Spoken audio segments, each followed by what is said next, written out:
Hi, you're at the Learn to RV podcast, and I am really excited about today's interview.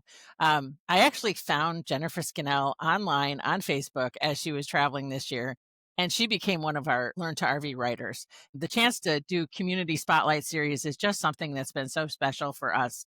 Jennifer and her husband Mike have been full time RVers since what, 2019? Mhm, Yep. And so you're a creative storyteller and you're living proof that it's never too late to chase your dreams. And so, mhm. we're crazy. We went on the road in 2013 with 6 out of 7 of our kids. But I want to talk just kind of about why you hit the road to start with. I mean, what was your pivot point, so to speak? In 2018, we had been RVing with our kids for years. 2008, they were too old to RV anymore. We sold everything. And so in 2018, we were doing bicycling events and things like that. And we would be in these little motels spending $165 a night and saying we could be in an RV. So we got a small one, a 25 foot. And then that lasted about maybe 3 trips. And then I said, this Murphy bed thing is going out the window. And we had, my husband, we were in Lancaster County, Pennsylvania one time, and we stayed there for a week. And he worked from the RV because he worked from home anyway. Well, the biggest room in the place was the bathroom. So his office was in the bathroom. And we said, we really need something bigger. So we started looking and we found a 30-foot travel trailer. We decided we could do 2 months in Florida. And then we heard about this whole full-time RV thing, which we didn't know anything about. Started watching things like KYD and all the YouTube videos. And in 2019, we were down in Florida for 2 months and we said, we really like this. And we think we can do this full time. So we went back to Northern Virginia, right near Washington, D.C., where our house was, started downsizing and bought a bigger RV in 2019 because the whole thing about us is don't wait. Don't wait to enhance, change, or save your life is our motto. And we knew people who were waiting to do whatever it was, buy a house, whatever, retire. And it was too late by the time they got around to it. So we said, we're not going to wait. But my husband did say we should probably wait until 2020 to get the new RV and a bigger truck. And I said, I have this feeling. And whenever I would say that, he knew to listen to me. So we shouldn't wait. And we were glad we didn't because we got a 41-foot fifth wheel Solitude and a F350 dually in 2019, which we would not have been able to find in 2020. True. And yeah. And so then we were off. And the only time we came back to the house was to get it ready to sell in 2020. And we sold it then. Well, But and as somebody that works in the industry, I mean, yours was manufactured better back then because they right, weren't putting them together so fast either. So that was a big right. deal. And so Yeah, those 2019 models were some of them were built in 2018 when they were actually right. still taking the time. And the Solitude was a solid choice. It's just a good unit overall. Um, Right. Yeah, we love ours. They don't make ours anymore, but I'm not going to get another one until they make this floor plan. we have a we have a 385 GK and we just love it. well, and So, it's funny about that, and this is just totally off the cuff, but not waiting is something that my dad died really young. He was only 61 when he died, and he died of lung cancer, and he never retired. Frank wanted to go on the road full time for like 7 years prior to us hitting the road. And I was like, no, never, mhm, no, like over my dead body, no. And right. so I'm still here breathing and telling you 13 years later that this is the lifestyle we chose, but it was totally a God thing for us. It was a moment where I just came home and said, okay, we're supposed to do this. And he said, I've been Yeah, waiting 7 years for you to say that. And we did it long before everybody else thought it was cool. But, right. it's one of those things that, once I feel like you kind of know, right? Yeah, yeah. Oh, yeah. So, I mean, I had a quilting business. I had a studio in my house, a long arm quilting machine and oh, everything, and I wow. sold it all to do this. Now, do you still quilt in your RV? I have a sewing machine that I take with us, and I do a little bit of that. I do a little bit of a cross stitch, but I'm also a writer, so that takes a lot of my time as well. Yeah. Well, and I followed your whole travels this summer to Alaska. To And Alaska. so that was fun to watch. We've never in 13 years we've never done Alaska. We've always said Yeah, that'll be the twilight tour for whatever rig we take because we've right. heard the roads are terrible. Tell us a little bit about your experiences up there. Oh, well, our little RV survived it. And it was fabulous. We had actually booked this tour with Fantasy RV 2 weeks before I was diagnosed with breast cancer.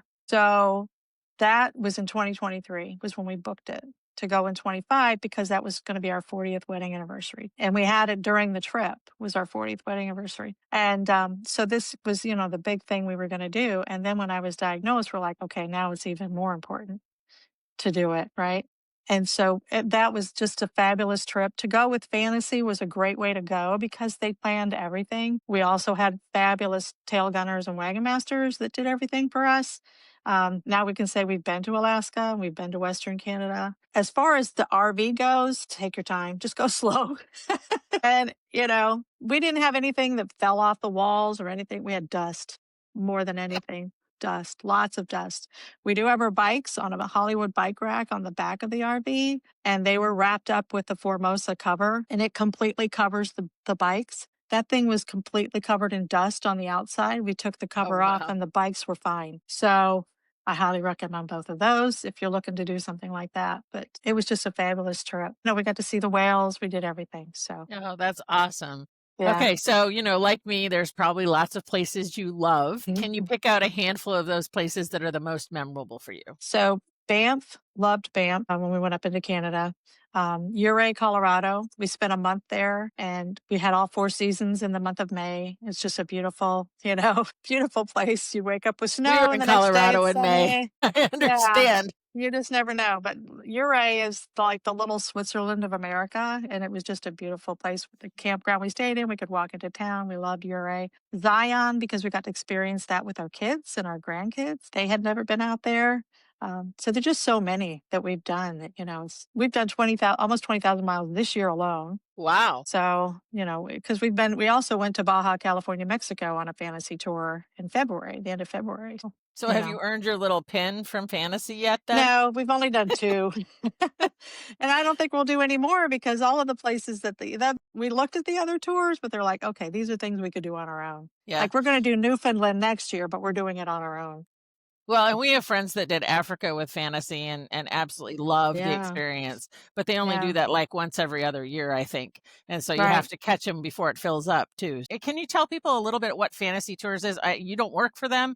And Yeah. so, So fantasy tours, they book everything for you. They book your RV parks. If they're going to do a dinner out or whatever, they make those reservations. If it's a group dinner, they give you a book that has step by step driving directions and, oh, stop and see this on your way, and the wagon master will leave at this time. The tail gunner's going to leave 2 hours later. You can leave anytime in between. Now, Mexico was different. We had to stay together in a line because it's Mexico, but we never felt unsafe right, in Mexico. We did the Baja whale watching tour. So the thing about fantasy was what we noticed with the Alaska Canada tour was we did things with them that we would not have done on our own. We wouldn't have done a riverboat cruise. We wouldn't have right. done these plays that we went to and things like that. So that's what's great about fantasy is it gives you such an awesome experience that you probably wouldn't do on your own because you don't know it's there. Right. And well, I tell people it's like a rolling rally. And so It that's the is. best way to explain what, Yeah. they offer as far as that goes. And there's other companies that tour those places, Hmm. but Fantasy is one of the oldest in the industry. So it's just Right. interesting. Right. Let's slip into kind of your writing life. You have a Okay. very busy writing life out there. Obviously, you're writing for Learn to RV, and we so appreciate that. Hmm. But you also have a travel blog and you have some book series. How do you carve time out for the creativity side of that? It gets a little tricky as we're moving around, but I try to do at least a little bit every day of something, whether it's writing a blog or at least mapping out a blog. Or like this morning, I was sitting and trying to map out my next cozy mystery because it's death by bear spray, but it's in Florida. So you have to that came out of Alaska. Friends of ours on the Alaska trip with us were like, you need to do something with bear spray because I've done death by golf cart and death on the pickleball court. Now it's going to be death by bear spray. But they're all set in a 55 and over RV resort in Florida because you write what you know. That's fun. Yeah. So, and there's a little dog that is psychic that helps because I love those kind of things too. She helps to tell the story and solve the mystery. I also have a 5 book contemporary romance series that was the first one I did. And it was about a group of women in a small town in Virginia who quilt. And the older ones give advice to the younger ones about love and life and everything. So that is out there as well. And then I'm going to hold it up. This is our book, Don't Wait, Our Full-Time RV Journey Through Breast Cancer, which is my story about how we dealt with breast cancer while living on the road full time. And they're all on Amazon. Yeah, and that would be So, helpful to so many people. My yeah. mom is a breast cancer survivor. She has Mhm. lived 26 years past her Nice. diagnosis. And Right. she's still around to tell the tale. Breast cancer, it's life-changing, obviously, Hmm. but it doesn't have to be the end of it for sure, and you're No. living proof of that. We'll drop your, link on this episode so people can get that book too. How did your mindset change with the breast cancer diagnosis going into 2023 and 2024? So that was more of, I mean, I told my breast surgeon when I was diagnosed, I said, I'm going to the Terminal Roses parade at the end of the year. We did the escapees hop.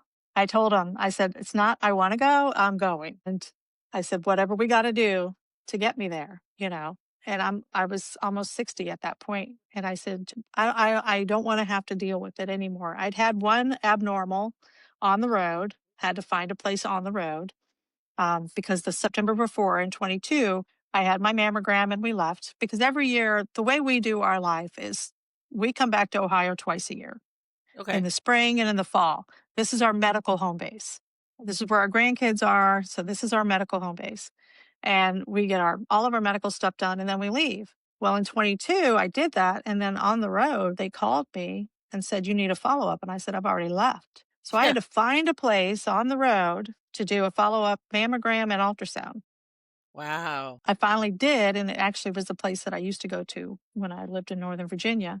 They did the mammogram, but they didn't do the ultrasound because they said there's nothing there. So all winter, I'm like, they didn't do the ultrasound. And the next year, we were supposed to be in Glacier. Mike had planned this great trip for us. We were supposed to be in Glacier when I would get my regular. So I called my insurance, and they're like, you can get it whenever you want. So I got it in May of 23 here in Ohio. And that's when I found out I had breast cancer. So Dublin, Ohio is where my breast surgeon is.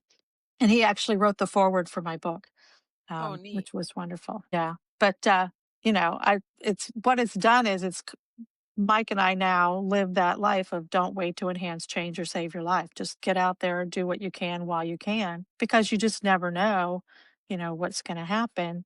And I decided just to go and say, just do a double mastectomy. I don't want reconstruction. I'm fine with it. I have a scar from one armpit to the other, and I'm okay with that because I'm out and I'm Right. going and doing. I ended up not needing chemo, not needing Oh, that's radiation. awesome. I'm on medication that sucks because it gives me joint pain and stuff, but Yeah. I'm still moving. And that's how we look at things now. We don't wait to do it, we're just going to continue to keep going and doing what we can until God forbid it comes back, which hopefully it won't because I'm taking the medicine for that. What do you hope that readers would gain from your story? Because obviously that's a journey in itself. I know don't wait, but what does that mean for real life? I Yeah. mean, like take the trip. I get that because we Right. hit the road Right. right after Frank retired from the Marine Corps. So we were young. Like we were Yeah. like not even 40 yet. But Yeah. it was crazy because everybody was like, "Oh, you're nuts." Do you hear that kind of, sentiment even for you guys? People are shocked when they hear how we live. You live in 400 square feet. And in fact, my doctor, he's from Elkhart. So he Oh, okay. knew the RV industry and he knew RVing. He didn't have an RV growing up, but he knew people who did. And so when he told me that the medicine I was going to be taking would be putting me basically in menopause for 5 years, he looked up Mike and he said, 400 square feet? Good luck. And I said, come on, I'm not that bad. But you live in 400 square feet. They're like, where do you put all your clothes? Where do you put all your extra stuff? And I'm like, we don't have this is my closet space. Right. And just basically, I think the don't wait thing for me is just to tell people if you have something, whether it's your medical stuff, you need to make sure you get keep up with all that. Keep up with your colonoscopy that nobody wants to get, the mammograms, all the testing that you need to get normally. We make sure that we do that every year. I line up all the appointments and drag my husband to all the appointments, but we get them done. We've had problems where we were at the dentist. We flew back here in April because we were on the West Coast and we were going to be going to Alaska. So we were in Salt Lake City. We left our rig for 2 weeks at this great place, flew back here, was in an extended stay for 2 weeks to make sure we got all those medical appointments done and the dentist and everything. And my husband ended up having a tooth that had to be taken care of. Well, the Wow. dentist was sick the day before we were flying out. So I Oh, found a no. place in Salt Lake City. I had to do that. Turned out he needed an implant, not just a filling. It got way more extensive, but we were able to readjust things, and so that he could get to all of those different implant appointments with Salt Lake City. And now we're going to finish it actually in Tucson. I mean, You figure out ways to handle all of these different things that pop up, but you still keep going and Yeah, you because still life keep still doing. happens while you're traveling for sure. Right. Right. You've shared your story at other, RV rallies and podcasts. Mhm. What has Mhm. it meant to connect to others, like, going through experiences similar to yours? So I always say if I can touch one person, even if there's only that one person in the room listening to me and I touch them, then it was worth it. It was worth going to that rally and doing that rally, right? I've had more people come up to me and say, "Thank you. I'm getting the book. I'm giving it to this person," or "You've really helped me." In the book, the first half of the book is about our RV journey, and the second half is picks it up where I was diagnosed. And then what do? We had to find a place to stay long term. We didn't know how long. We didn't know if I was going to need chemo or not. We had to leave the place where we are right now because he didn't have room for us. And we found another small family campground in the area that she said, You can stay for as long as you need to." Well, and that would But have been it's a totally different situation if you'd found out in the fall with how right. many campgrounds closed down in the wintertime. People don't realize those navigational challenges would have added to that equation. You Exactly. waited and, who knows Exactly. what that looks like, but, I Yeah. mean, there are other challenges out there that people just don't ever consider. Right. Right. And if we'd been in the house, I probably would have done a totally different plan. Yeah, But I was like, I need to get to that rose parade. So I'll do whatever is the quickest. But in the book, I do go through what I went through. yeah, I tell about the emotional, the physical, all of that, the mental. I don't sugarcoat anything. So that, how do you recover in an RV? How do yeah, you take a shower in such a small space? So I do go through all of that. And people have read the book and said, "Thank you for doing that because it shows me what my person is going through, yeah. and it helps them to know. Like I said, I didn't need chemo, I didn't need radiation, but I also went through basically my own brand of hell to get where I am. I had a couple that on the RV tour, on the fantasy tour, they bought 3 books because he said, "I want one for me. I want one for this person who's just diagnosed. And I want an extra one because somebody else is going to be diagnosed down the road." I'm like, this is like a really sad Hallmark card. So, but and that's what I hope people get out of my book is learning that this is what they go through, what a breast cancer patient goes through, but also what how you can help yourself to do what it is you want to do. It doesn't even have to be going RVing. It can be anything. Absolutely. And it's not even necessarily, about RVing. It's taking the trip. It's, going Hmm. on the cruise of a lifetime that you've always Right. dreamed of going on. And so, I think that your motto of don't wait to enhance or change or save your life is super important, especially to the audience and Learn to RV, because I think so many of us do wait till we're retired. And I mean, Hmm. Frank and I are an exception to that rule. Families out there would tell you today, "Oh, we're doing it younger." And a lot do, but they only stay about 2 years on the road, and so they do Right. this bucket list trip that's absolutely insane, and, like, I don't even have a list. I mean, I have things I still wanna see, but I don't have, like, this roaming list that I have to tick off. That's why we're still doing this 13 years later. Right. What's the biggest lesson or surprise that full-time life has given you and Mike as a couple? That we can live in 400 square feet and still talk to each other. That's fair. And then what's next for you? What do you have coming up? Travel? Do you have another book coming up? A project you're excited about? We'd love to know all about that. Okay, so I'm working on Death by Bear Spray. That's a slow So process. just so you know, when I was in Yellowstone, there was Hmm. actually people that would come up and think bear spray was something you could spray on like suntan lotion. So just to keep that in Yeah. mind. Oh my gosh. Yeah, no, that's not what that's for. Disclaimer, it is not for that. It is not for that. No, no. So I'm working on that. We're trying to work on, and this is where you and I kind of communicated a book where for beginning RVers that Mike and I are trying to put together. If I can get him in gear. I've got some of my parts done, but I need him to do some of his. So we're slowly working on that book that will be coming out probably next year sometime. And I have a great project that I'm hoping to bring you in on regarding that too. So that's Oh, coming real great. soon. So yeah. Awesome. Awesome. Yeah, we're going to be actually in Mesa, Arizona for 3.5 months Nice. at an RV resort. It's beautiful. We've been there before, Val Vista. And so half of December and all of January, February, and March, we're going to be stationary. And I'm going to be like writing, writing, writing, writing, and doing some sewing because they have a quilt studio. So I'm Oh, excited about that nice. That's too. always So I can fun. do some of Now, that. do you teach classes or anything when you go to a resort like that? No. Well, I've never done that at that resort, but no, I've not taught classes there. I Gotcha. used to teach classes a long time ago, but I've done many, many things Well, that in sounds my like an life. exciting winter for you guys or a Yeah. slowdown season. But slowdown seasons sometimes are great times to like regroup, refresh, revive. And so those Yes. are important too. Well, thank you so much for taking the time today to share your honesty and your heart for this journey. Life on the road isn't something that we promised, and it's certainly not just about where we're going. A lot of times it's the people we meet along the way. And so community Right. is the heart of this. Where can you find your blog and all of that stuff? If you don't mind Hmm. dropping those links, we'll put them in the show notes. Okay. Yeah. So I have two websites. JenniferSkinnell.com is my author site where you can find all the books, and theramblingquilter.com is our travel blog. Well, until next time, like, subscribe. Don't forget to go follow Jennifer's stuff and order her books because they're fantastic. So Oh, thank you. keep rolling forward. Just don't wait. Thanks, Don't Jen. wait.